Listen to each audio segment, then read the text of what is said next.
Idima Rehiyon 1, asosasyon dagiti mangalap iti La Union na ipaayan iti motorized bangka ken fishing paraphernalia. Kabayatan na niya ken dole nagpirma iti katulagan para iti panakadalos dagiti irigasyon iti Region 1. Ada detalye ni Bridget Marcasi Pangosfian. May sa kadagiti impasigurado ni President Ferdinand R. Marcos Jr. iti sona daytoy ti agtultuloy a suporta para iti sektor ti agrikultura.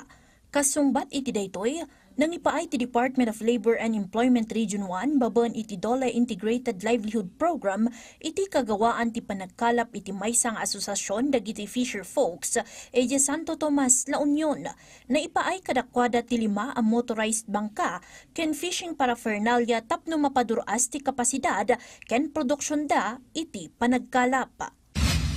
Itimot National Irrigation Administration Region 1 nang iwaras da iti 10 ket 6 a units ti diesel-powered water pumps kadagiti irrigators associations iti probinsya ti Ilocos Norte.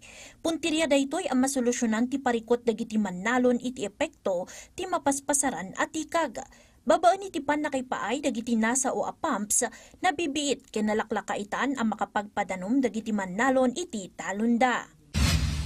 Mailatang iti kanayunan na pondo para itinapartak apan nakaipaay ti assistance kadagiti OFWs. Dayta ti kinuna ni President Marcos Jr. kabayatan ti sona daytoy. Iti Region 1, 21 a repatriated overseas Filipino workers ti dagos a nakaawat iti tulong pinansyal manipod iti provincial government ti Ilocos Sur. Tinasa o atulong ket na ipaay baban iti One Assistance Program amang ipaay suporta kadagiti OFWs a napilitan a nagawid gapu iti napasamak a gubat iti Middle East. Karaman pa'y kadagiti nadakamat iti sona ti panakapalawa dagiti programa ti gobyerno ang makaipaay assistance kadagiti Pilipino kas iti tulong panghanap buhay sa ating disadvantaged displaced workers wenno tupada. Isu atiniya Region 1 ken DOLE Region 1 nagpinirmada iti Memorandum of Understanding. Baban iti daytoy sa 10 a tupad workers ti madutukan at tumulong para iti panakadalos dagiti kanal ken panakamintinir ti pasilidad dagiti irigasyon iti Pangasinan, La Union, Ilocos Sur ken Ilocos Norte. Bridget Marcasi Pangosfian para iti Pagilian.